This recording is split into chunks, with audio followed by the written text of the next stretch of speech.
হাতে সময় আছে মাত্র 30-32 মিনিট। সবাই বলছিল এই কেউ কথা বলবো না, পাশে দাঁড়ায়। সবাই বলছিল এইটা নাকি আমার জীবনের নির্বাচনী শেষ বক্তৃতা। আমারও ইচ্ছা আমি আমার কথাগুলো আপনাদের সামনে বলে যাই, কিন্তু এই সময়ের মধ্যে আমি হয়তো কথাগুলো বলতে পারবো না। বারবার আমি চেষ্টা করছিলাম যে আমি আজকে ঘন্টাখানেক সময় নিয়ে কথা বলবো। যা হোক, যারা বক্তৃতা করেছে তারা অত্যন্ত পরিশ্রম করেছে, বক্তৃতা তাদের পাওনা, সেই কারণে আমি খুশি হয়েছি। আর বক্তৃতা যারা করার কথা ছিল করতে পারেনি তাদের কাছে আমি ক্ষমা প্রার্থনা করছি। আমি আজকে আপনাদের সামনে বলতে চাই, আজ থেকে 31 বছর আগে 1996 সনের 12ই মার্চ, এই মাঠ, এটা তখন স্টেডিয়াম ছিল না, এটা ছিল একটা মাঠ, মীরাখান্দির মাঠ। এই মাঠে দাঁড়িয়ে আমি ইটনার মানুষের সামনে বলেছিলাম আমি কিশোরগঞ্জের এমপি হয়েছি। কিশোরগঞ্জের মানুষ এখনো বলে আমি যেন তাদেরকে ছেড়ে না আসি, কিন্তু ইটনাতে আমার নারী পূজা আছে, ভাটি এলাকাতে। আমার মন সবসময় বলে আমি আমার জন্মভূমি, জন্মস্থানে ফিরে আসি। ইটনার হাজার হাজার মানুষ সেদিন আপনারা বলেছিলেন ফজলুর রহমান আপনি আপনার জন্মস্থানে ফিরে আসেন, আমরা আপনার সাথে আছি। নমিনেশন আপনাকে দল দিল কি না সেইটা বড় কথা না, বড় কথা হলো শেষ পর্যন্ত আমরা আপনার সঙ্গে থাকব। সেই কথা আপনারা আমাকে দিয়েছিলেন। আমাকে আমার সেদিনের দল আওয়ামী লীগ 2টা এলাকাতে নমিনেশন দিয়েছিল, একটা হলো করিমগঞ্জ থানায়, আর একটা হলো নেত্রীবাজিতপুর। সেই 2টা নমিনেশন ফেলে আমার মাটির টানে, আপনাদের টানে আমি আমার জীবনের সব অ্যাকাউন্ট শেখ হাসিনার কাছে রেখে আমি নিঃস্ব অবস্থায় নামিটাবনস্থ গ্রামের মানুষের কাছে আমি এসেছিলাম। বন্ধুরা, সেই ইলেকশন হয়েছিল 12ই জুন। সেই 12ই জুনে আমি টেলিভিশন মার্কা নিয়ে ইলেকশন করেছিলাম। সেই টেলিভিশন মার্কায় আমি আব্দুল হামিদ সাহেবের চেয়ে হাজার হাজার ভোট বেশি পেয়েছিলাম। বিজয় মিছিল আমি করেছিলাম। বেসরকারি ভাবে আমাকে টেলিভিশনে নির্বাচিত ঘোষণা করা হয়েছিল, কিন্তু সেদিন আব্দুল হামিদ সাহেব এবং প্রশাসন চক্রান্ত করে অষ্টগ্রামের বড় হওয়ারে পানিতে আমার ভোট ফেলে দিয়ে 23 ঘন্টা পরে আমাকে পরাজিত দেখানো হয়েছিল। তারপরে পদ্মা, মেঘনা, যমুনা আর আমার দেশে ধলেশ্বরী, ধনু আর কাইমের বালি, নয়ন বালি, মেঘনা দিয়ে অনেক পানি গড়িয়ে গেছে। 31 বছরের জীবন, আমি 47 বছর বয়সে আপনাদের কাছে এসেছিলাম। আজকে আমার বয়স ৭৮। সেই 31 বছর বয়সে অনেক লোক আমাকে ছেড়ে পৃথিবীর থেকে চলে গেছে, অনেক মুরব্বীরা চলে গেছে। সবার নাম নিতে গেলে অনেক সময় লাগবে। আমি তাদের আত্মার মাগফিরাত কামনা করে দোয়া করি আল্লাহ যেন তাদেরকে বেহেশত নসিব করেন। আমি আপনাদেরকে বলতে চাই, সেই 31 বছরে অনেকেই আমাকে ছেড়েও চলে গেছে, কিন্তু আপনারা যারা এই দেশের কৃষক, শ্রমিক, মেহনতি মানুষ, গরিব মানুষ, ইমানদার মানুষ, আপনারা কোনদিন আমাকে ছেড়ে যান নাই, আপনারা আমার সাথে ছিলেন এবং আছেন। আমি আপনাদের কাছে বলতে চাই, আমি সেই কারণে কৃতজ্ঞ। আমি বছরের পর বছর আওয়ামী লীগের আমলে দেশে আসতে পারি নাই। আমার মা অসুস্থ ছিল, দেখতে আসতে পারি নাই। আমি আজকে আপনাদের কাছে বলতে চাই, সব দুঃখ আমি ভুলে গেছি। এই কারণে আমি দেশকে ভালোবাসি, এই দেশের মানুষকে আমি ভালোবাসি। এই কারণে ভালোবাসি, এই যে দেশ বাংলাদেশ, এই দেশটা যারা সৃষ্টি করেছিল, এখন যারা জীবিত আছে তার মধ্যে 10 জনের মধ্যে আমি বাংলাদেশের একজন। এই দেশটা যারা সৃষ্টি করেছিল, এই যে পতাকাটা, বাংলাদেশের পতাকাটা আপনি দেখাচ্ছেন আমাকে, এই পতাকাটা যেদিন বানানো হয়, যে রুমে যে বানিয়েছে তার পাশে আমি বসেছিলাম সারা রাত। সেই পতাকাটা বানানো হয়েছিল তখনকার ইকবাল হলে 116 নম্বর রুমে। কুমিল্লার শিবনারায়ণ দাস এই পতাকাটা সারা রাইতে সৃষ্টি করেছিল। লালের মধ্যে একটা হলুদ বাংলাদেশের ম্যাপ ছিল। আমি সেই পতাকার সঙ্গে জড়িত বন্ধুরা। আমি হাজার হাজার মানুষকে যুদ্ধে নিয়ে গিয়েছি, লক্ষ লক্ষ মানুষকে যুদ্ধে উদ্বুদ্ধ করেছি। আমার 61 বছরের রাজনৈতিক জীবনে আমার সবচেয়ে বড় কর্ম হলো, আমার জীবনের সবচেয়ে বড় পাওনা হলো বাঙালির কাছে আমি মুক্তিযোদ্ধা ছিল। এর চেয়ে বড় কিছু একটা মানুষের জীবনে আর হতে পারে না বন্ধুরা। আমার বয়স যখন 23 বছর ছিল, তখন মুক্তিযুদ্ধের ডাক এসেছিল। আমি সেদিন ইকবাল হলে ছিলাম। 7ই মার্চে যেদিন বলা হলো এবারের সংগ্রাম আমাদের মুক্তির সংগ্রাম, কথাটা বলেছিলেন বঙ্গবন্ধু শেখ মুজিবুর রহমান। এবারের সংগ্রাম আমাদের মুক্তির সংগ্রাম, এবারের সংগ্রাম স্বাধীনতার সংগ্রাম। সেই মাঠে আমি বসা ছিলাম এবং জায়গাটা আমি রেকর্ড করে রেখেছি। পাস করতে পারলে সেই জায়গাতে নামটা লিখে রাখা। আমি আপনাদেরকে বলি, 7 তারিখে রাত্রে 12টায় শাহজাহান সিরাজ বলল, ফজলু মুক্তিযুদ্ধ শুরু হয়ে গেছে, তুমি যুদ্ধের জন্য প্রস্তুত হও, আগামীকাল কিশোরগঞ্জ চলে যাও। পরের দিন কিশোরগঞ্জে আসলাম 8 তারিখ। 9 তারিখে সারাদিন মাইক মারা হলো। 10 তারিখে কিশোরগঞ্জের রথখোলার ময়দানে আমার ডাইন পাশে ছাত্রলীগের প্রেসিডেন্ট ফজলুল হক তৎকালীন সময়, আর আমার বাম পাশে তৎকালীন সাধারণ সম্পাদক ইকরার সন্তান শাহাবুদ্দিন ঠাকুর, আর আমি কেন্দ্রীয় নেতা হিসাবে পাকিস্তানের পতাকাটা নামায়া পুরাইলাম, বাংলাদেশের পতাকাটা তুললাম 10ই মার্চ 1971 সালে। তারপরে এইখানে আসলাম, এই মাঠে ট্রেনিং দিছি। শত শত লোক আমাদেরকে, আনসার কমান্ডাররা, পুলিশের সুবেদাররা আমাদেরকে ট্রেনিং দিছে। সমস্ত অস্ত্র আমরা নিয়ে নিয়েছি। 26শে মার্চে যুদ্ধ শুরু হয়েছে। আর মাত্র 25 দিনের মধ্যে বন্ধুরা, আমার 23 বছর বয়সে আমার বাড়ি থেকে তৎকালীন এমএনএ আব্দুল হামিদ, শাহাবুদ্দিন ঠাকুর, আমি সহ 8 জন মানুষ প্রথম কিশোরগঞ্জ জেলা থেকে যুদ্ধে যায়। সেই যুদ্ধে এই ধনু নদী, ধনুর পরে ঘোড়াউত্রা, ঘোড়াউত্রার পরে তাহিরপুর, তাহিরপুরের পরে টেকের ঘাট, 5 দিন নৌকা বেয়ে বেয়ে ওই টেকের ঘাট গেলাম। তারপরে গেলাম মেঘালয়। সেই মেঘালয়ে গিয়ে বালাতে রইলাম 7 দিন, 10 দিন, 15 দিন পরে একজন মেজর আসলো। তার নাম মীর শওকত আলী। তিনি ছিলেন 5 নম্বর সেক্টর কমান্ডার। এসেই বলল, আসলে কেউ বাঙালির সন্তান যুদ্ধে যাবে। আমরা 100 ছিলাম কারণ প্রথমে আমি হাত তুললাম, আমি যুদ্ধে যাব। আমি যুদ্ধে গেলাম, বাংকারে রইলাম 4 দিন।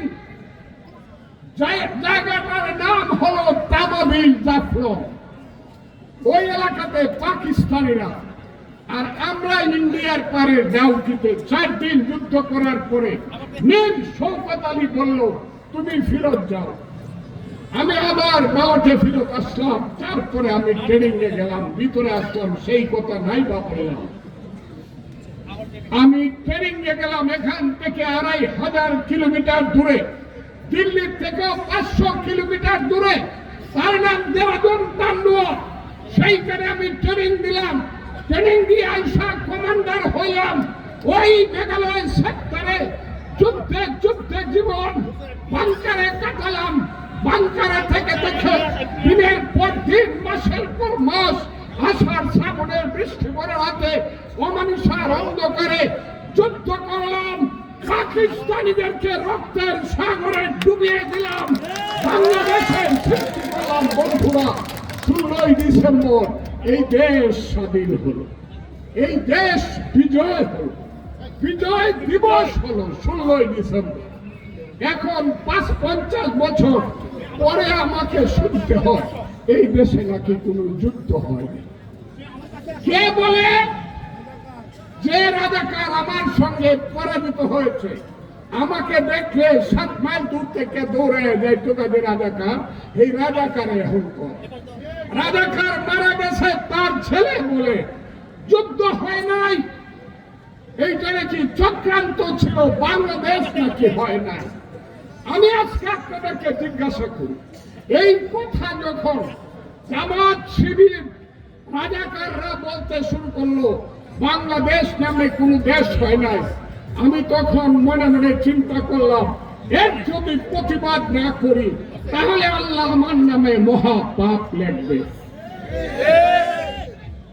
ঠিক 7 দিনের মাথায় সারা বাংলাদেশ যখন নিশ্চুপ, আমি টেলিভিশন ফিট করে আমার স্ত্রী সারা জীবনের সাথী, আমি তাকে বললাম তুমি কিন্তু বিধবা হইবা। আমি আমার ছেলে আমার পাশে আছে, তাকে বললাম তোমরা কিন্তু পিতৃহারা হইবা, এতিম হবা। আমি এমন কথা বলবো কালকে আমাকে মেরে ফেলতে পারে। আমি টেলিভিশন ফিট করে বললাম, এই আলবদর রাজাকারের বাচ্চারা, যুদ্ধ কিন্তু হয়েছিল, খুব সাবধান, যুদ্ধ কিন্তু হয়েছিল, তোদের বাপ দাদারা আমাদের হাতে পরাজিত হয়েছিল। পাকিস্তানের কবর দিয়ে বাংলাদেশ বানাইছিলাম, পছন্দ হলে থাক, না হলে যা, না হলে পাকিস্তানে যা।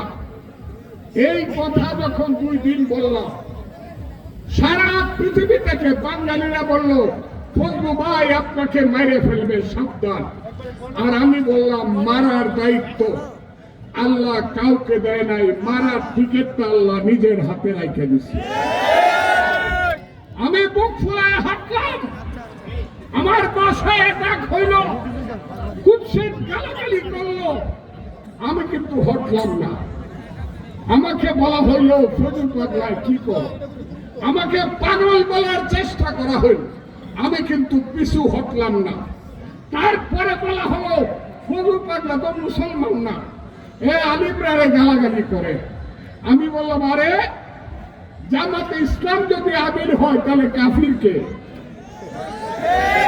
কথাটা আমি বলি না, কথাটা 4 দিন আগে বলছে এই দেশের সবচেয়ে বড় আলেম হেফাজতের আমির মহিবুল্লাহ বাবিনগরী,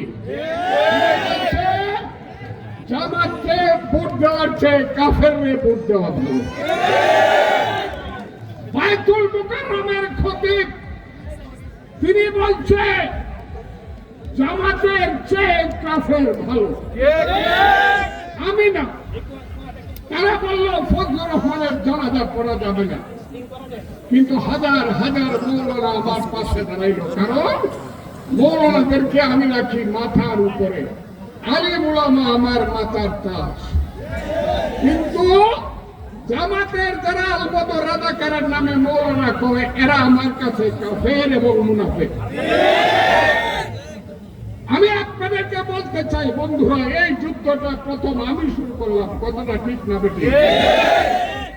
তখন আমার দল করলো ফজলু বড় বেশি বেশি কথা বলতেছে, এরা তো এক সময় আমার খালাতো ভাই ছিল। আমি বললাম ভুল, নেতারা ভুল করতেছেন, জামাত হবে আমাদের সবচেয়ে বড় শত্রু। এই কথা বলার পরে 3 মাসে লাগিয়ে আমাদের সাসপেন্ড করল। কিন্তু আজকে কি সত্য প্রমাণিত হয়েছে আপনারা বলুন। আমি যে কথা বলি, যে কথা 1 বছর 6 মাস আগে বলছি, যে কথা বলার জন্য আমার দল আমাকে শাস্তি দিছে, সেই কথা এখন আমার নেতা তারেক রহমান সাহেব বলে। আমি মিথ্যা কথা কইতেছি? আমি প্রথম বলি, কারণ আমি জানি এই দেশে আরেকটা যুদ্ধ হবে। কেন যুদ্ধ হবে বন্ধুরা? আমি মধ্যযুগের বর্বরদের হাতে ক্ষমতা ছাড়ব না। আমি জানি আগামী 12 তারিখ ইলেকশন হবে। আল্লাহর রহমতে এই দেশে বিএনপি অবশ্যই ক্ষমতায় যাবে। যত আমি এইটাও জানি তারেক রহমান সাহেব হবেন বাংলাদেশের প্রধানমন্ত্রী। আর আপনারা যদি দয়া করে একটা ভোট মিটানো নষ্ট গ্রামের মানুষ ধানের শীষে দেন, আপনাদের অদম সন্তান জীবনের প্রথম অষ্টগ্রাম মিটাবনের এমপি হব। সেই এমপি হয়ে বাংলাদেশের জন্য কি করব প্রথম শুনেন। বাংলাদেশে 300 প্রার্থী থাকবে পার্লামেন্টে। 300 এমপি না, 300 প্রার্থী। আমি তারেক রহমান সাহেবের কথা বললাম না, উনি আমার নেতা, আমাদের নেতা। তাহলে কয়টা রইল? 299। 298টা বাতি যখন নিপে যাইব, একটা বাতি জ্বলব, ওই বাতিটা ফজলুর রহমানের। এই কথাটা বলে গেলাম আপনাদের কাছে।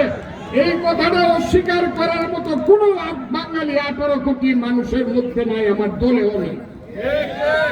আমি একমাত্র ব্যক্তি। সবাই যখন কেউ মিথ্যা কথা বলবে, কেউ সত্য মিলায় কথা বলবে, একমাত্র আপনাদের সন্তান ফজলুর রহমান একমাত্র আল্লাহকে সাক্ষী রেখে সত্য কথা বলবে। সেই সত্য কথা বলার জন্য পার্লামেন্টে যেতে ইচ্ছা। আর পার্লামেন্টে যেতে চাই কেন? ওই যে ধনপুর, উত্তরে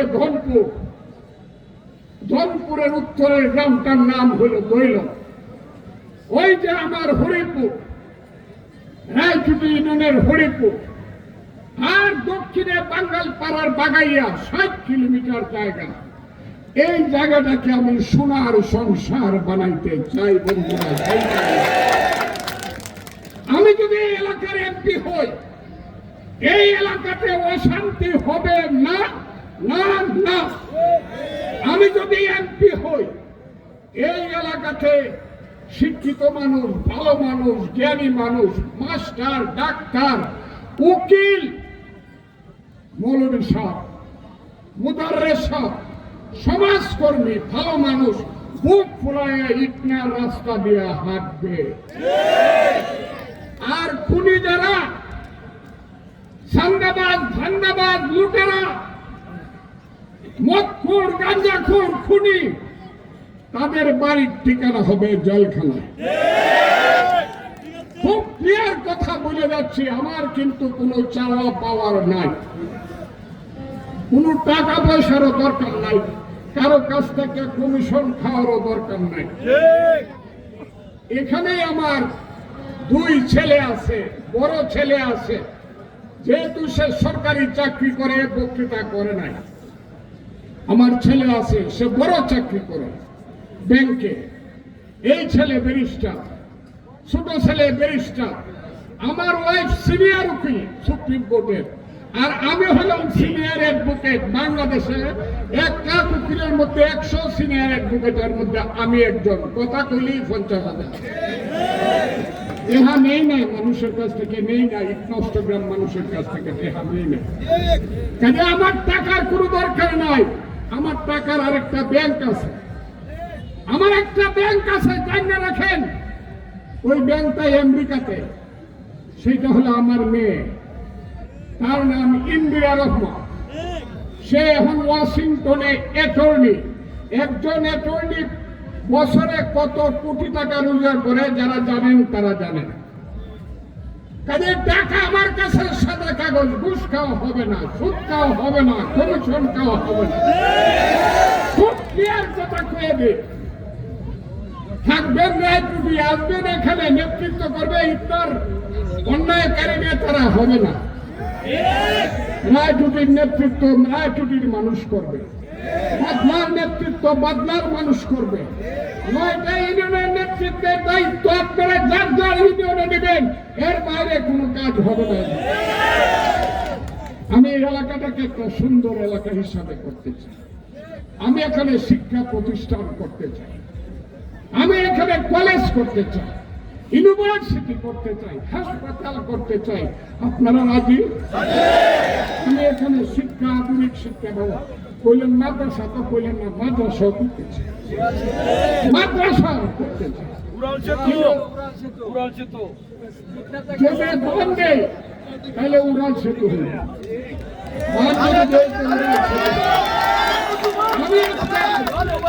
আমি আপনাদেরকে বলে এই কাজগুলো আমি করব, শুধু এই কাজগুলো করবো না, মারামারি, হানাহানি, ভাইয়ে ভাইয়ে, সম্প্রদায়ে সম্প্রদায়ে, হিন্দু মুসলমান, এটা কিন্তু হবে না। হিন্দুর ক্ষেত বইলে আই পেলাম যাইতো না, কিন্তু কয়ে দিলাম কথাটা।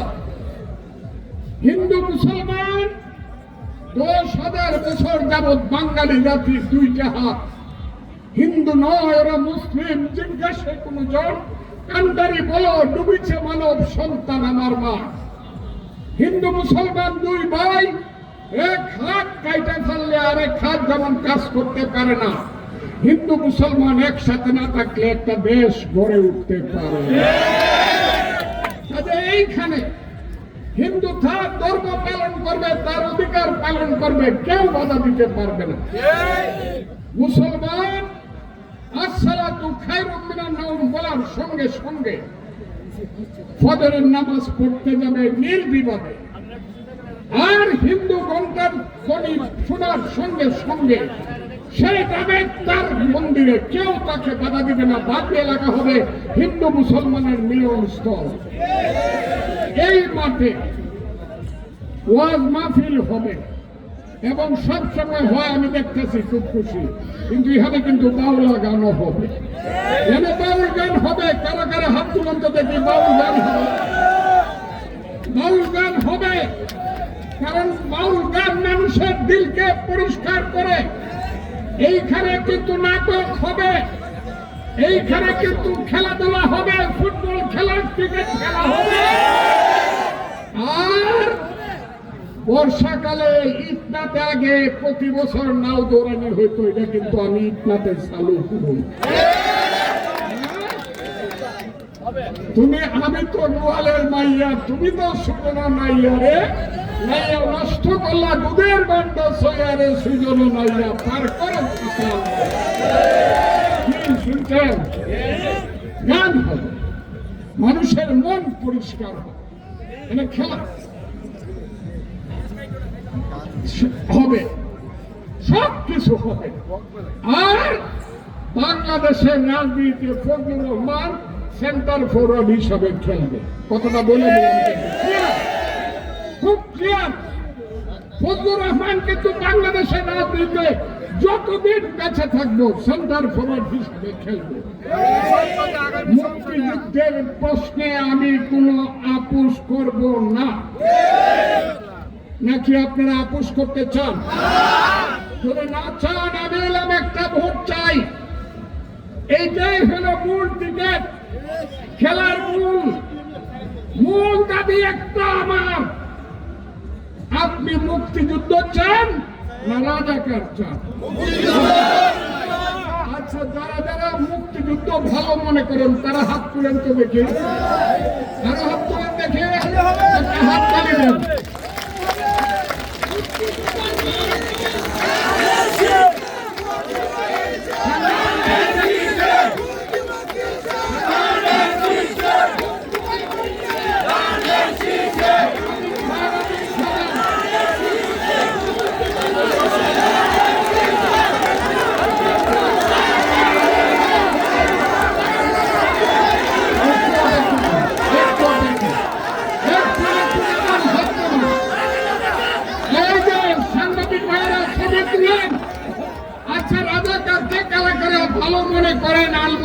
তারা হাত তুলে তো দেখি রাজা কায়লালকে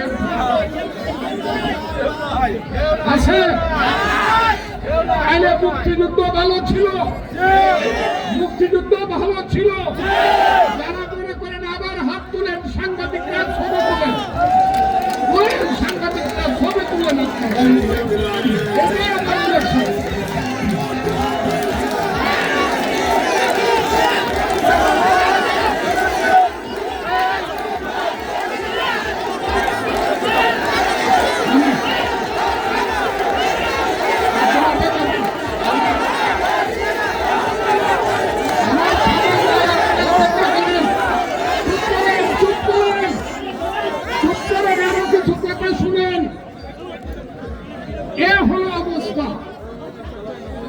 আমি প্রশাসনকে বলবো, অষ্টগ্রাম মিটামিনের প্রশাসনকে বলবো, আবারও বলছে চুপ করুন। অষ্টগ্রাম মিটামিনের প্রশাসনকে আমি বলবো, আপনারা শিক্ষিত সন্তান, অনেক লেখাপড়া করে আপনারা এই পর্যায়ে ইউনো থেকে ধরে সব পর্যায়ে আপনারা এসেছেন, ওসি হয়েছেন। আমি আপনাদেরকে সালাম দিলাম। ইটনা অষ্টগ্রাম নিটামনের প্রশাসন, আপনারা এখন পর্যন্ত বড় কোনো অন্যায় আমার উপরে করেন নাই, আমি আপনাদেরকে ধন্যবাদ দিলাম।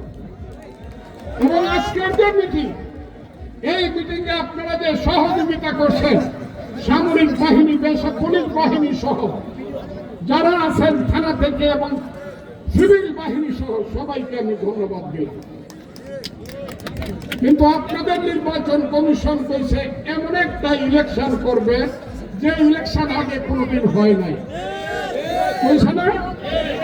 এই ইলেকশনটা আমি কিন্তু দেখতে চাই, আমি সবার কাছে দেখতে চাই। প্রশাসন, আপনারা কারো পক্ষ ধরবেন না, নিরপেক্ষ ভাবে আপনারা ভোট করবেন। যে যাকে ইচ্ছা ভোট করে দিবেন, সেই ভোটটা আপনারা নিবেন, সেই ভোটটা আপনারা গণবেন এবং বিকাল বেলা সেই ভোটটা আপনারা লিখিত ভাবে আমার এজেন্টের কাছে দিয়া দিবেন। আমি ঠিক কথা বলছি? সকালে যাইবেন ভোট দিতে, সকালে ভোট দেওয়ার পরে, ভোট দেওয়ার পরে সারাদিন থাকবেন।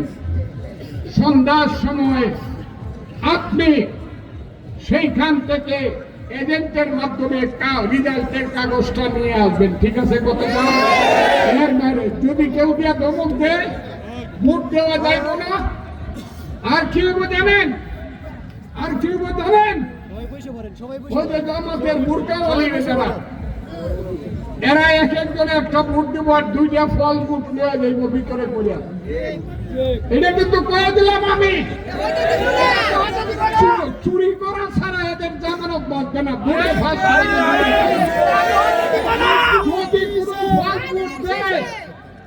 যদি কোন ফল ভোট দেয়, যেই দেখ আপনারা তাকে ধরবেন, দইয়া পিঠ মুড়া ভাঙবে আর সূর্যের দিকে চোখ রাখিয়া ফেলায় রাখবেন।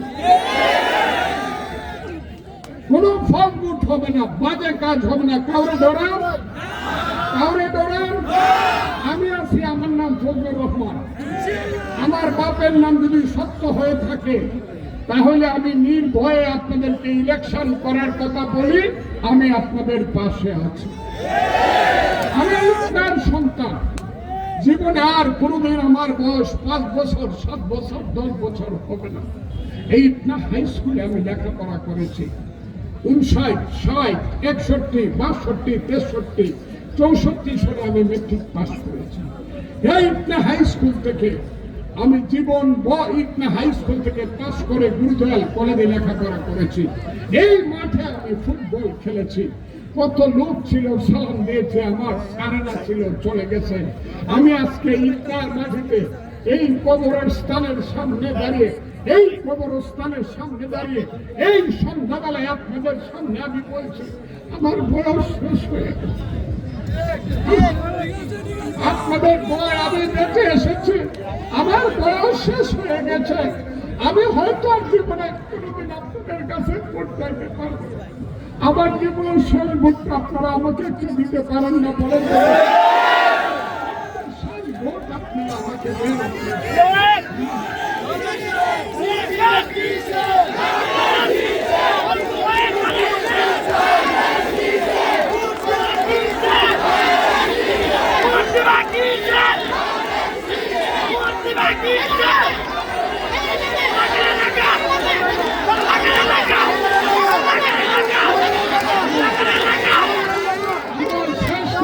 শুনুন, আমাদের এখানে বক্তৃতা করতেছি, কোনো গল্প করতেছি না। এখানে অন্তত 20টা টেলিভিশন সেন্টার আছে, সাংবাদিক আসছে এইখানে। এটা আজকে প্রচার হবে তো 20টা টেলিভিশনে। সারা পৃথিবী আমার লাইফে আমার বক্তৃতা দেখতেছে, যেখানে বাঙালি আছে সারা দুনিয়া দেখতেছে। কথাটা কি আপনারা বুঝতে পারছেন? কারণ আমি আমার জন্মভূমি ইটনার মাটিতে দাঁড়িয়ে বক্তৃতা করছি। ইটনা থানার মানুষ 30 বছর পর্যন্ত আপনারা যেভাবে আমার সাথে রয়েছেন, জীবন মৃত্যুকে আপনারা উপেক্ষা করে যেভাবে আমাকে আপনারা আশ্রয় দিয়েছেন, আমার গায়ের চামড়া দিয়ে আপনার গা মুড়িয়ে দিলে জীবনে আমি সুখ করতে পারবো না। তবে একটা জিনিস আমি সুখ করতে পারবো, ইটনা থানার মানুষ আমার মৃত্যুর পরে চিরদিন এই এলাকায় এসে আপনাদের মধ্যে আমি ঘুমাবো। কথাটা কি বুঝছেন? আমি এইখানে ঘুমাবো, কারণ এই বাংলার মতো সুন্দর, ভাটি এলাকার মতো সুন্দর এলাকা কোথাও নাই বন্ধুরা। এই ভাটি এলাকাকে দেখে রবি ঠাকুর কবিতা লিখেছিল, সুন্দরী মম জননী বঙ্গভূমি, গঙ্গার তীর স্নিগ্ধ সমীর, জীবন জুড়ালে তুমি অবারিত মাঠ, নগর ললাট তুমি তব পদতুলি, ছায়া শুনি বীর শান্তির বীর, ছোট ছোট গ্রামগুলি পল্লব নাম্র খানম রাখালের খেলা গেহ, স্তব্ধ থল দিঘি খালে জল দূষিত শীতল স্নেহ, বুক ভরা মধু বঙ্গের বধূ, জল লয়ে যায় ঘরে, মা বলিতে প্রাণ করে আঞ্চন, চোখে আসে জল মরে। আর আমি সারা জীবন বলি, এই বাংলায় শুধু বেলি চামিলিয়ার দুই ফুল ফুটে না, এদেশের রক্তগুলো অপ্রক্ত দেবাও ফুটে। এদেশের জঙ্গলে শুধু কোকিল ডাকে না, এদেশের জঙ্গলে রয়েল বেঙ্গল টাইগার ডাকে। এদেশে শুধু বসন্তকাল আসে না, চৈত্রের শেষে বৈশাখের প্রারম্ভে দুলির ধ্বজা ওড়ে গ্রীষ্মকাল আসে। এদেশে শুধু গ্রীষ্মকাল আসে না, উত্তাল নাগিনীর মতো তরঙ্গ করতে করতে এদেশে বর্ষাকাল আসে। এদেশে শুধু মির্জাফর, জগৎ শেখ, টিয়া লতিফ, রায়দুল্লভ, রাজবল্লভরা জন্মগ্রহণ করে না, যুগে যুগে জন্মগ্রহণ করে বঙ্গবন্ধু শেখ মুজিব, মেজর জিয়াউর রহমান, এমএজি উসমানী, তাজউদ্দিন সহ যারা এই দেশে মুক্তিযুদ্ধ করেছে, তাদের মতো বীর সন্তান বন্ধুরা। আমি বিশ্বাস করি বাংলাদেশ সত্য জয় হবে, ন্যায়ের জয় হবে, এবং 12 তারিখে এই এলাকা এবং বাংলাদেশে ধানের শীষে জয় হবে। সেই জয়ে যারা সারা দিন ইলেকশনের দিন পরিশ্রম করবেন এবং দাঁড়িয়ে থাকবেন, আমার সঙ্গে শপথ করে 2 হাত তুলে একটা হাততালি দিয়ে যাবেন।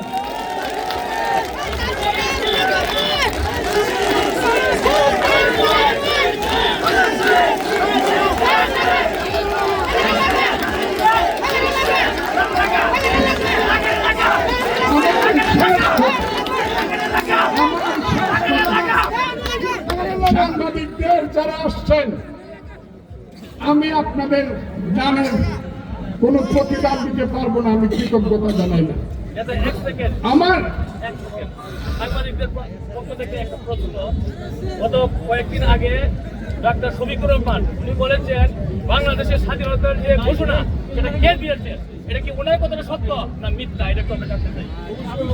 ও কার গর্তে হয়েছে আমি জানি না, ও কার গর্তে কে হয়েছে আমি জানি না। শফিকুর রহমান এই কথাটাই আমি বললাম। শুনেন, আমার শেষ কথা, আমি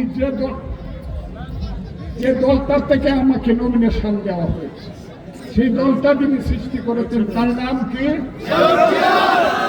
উনি হলেন স্বাধীনতার ঘোষক। I major Zia do hereby declare this. সেই দলের নমিনেশন আমি নিয়েছি, কে আমাকে নমিনেশন দিছে? আমার মহান নেত্রী বেগম খালেদা জিয়া জীবিত থাকাকালীন সময় আমাকে নমিনেশন দেওয়া গেছে। তারেক রহমান সাহেব বলছে ইয়েস। এখন তারেক রহমান সাহেব আমাদের নেতা এবং আমি জানি জনাব তারেক রহমান আল্লাহর রহমতে বাংলাদেশের প্রধানমন্ত্রী হয়ে দেশ ভালো চালাবে। আপনারা তার জন্য দোয়া করবেন।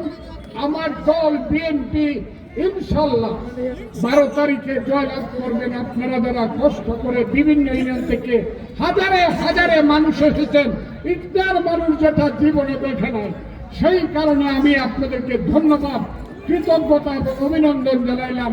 খুদা হাফেজ। 12 তারিখে সন্ধ্যায় হবে আপনার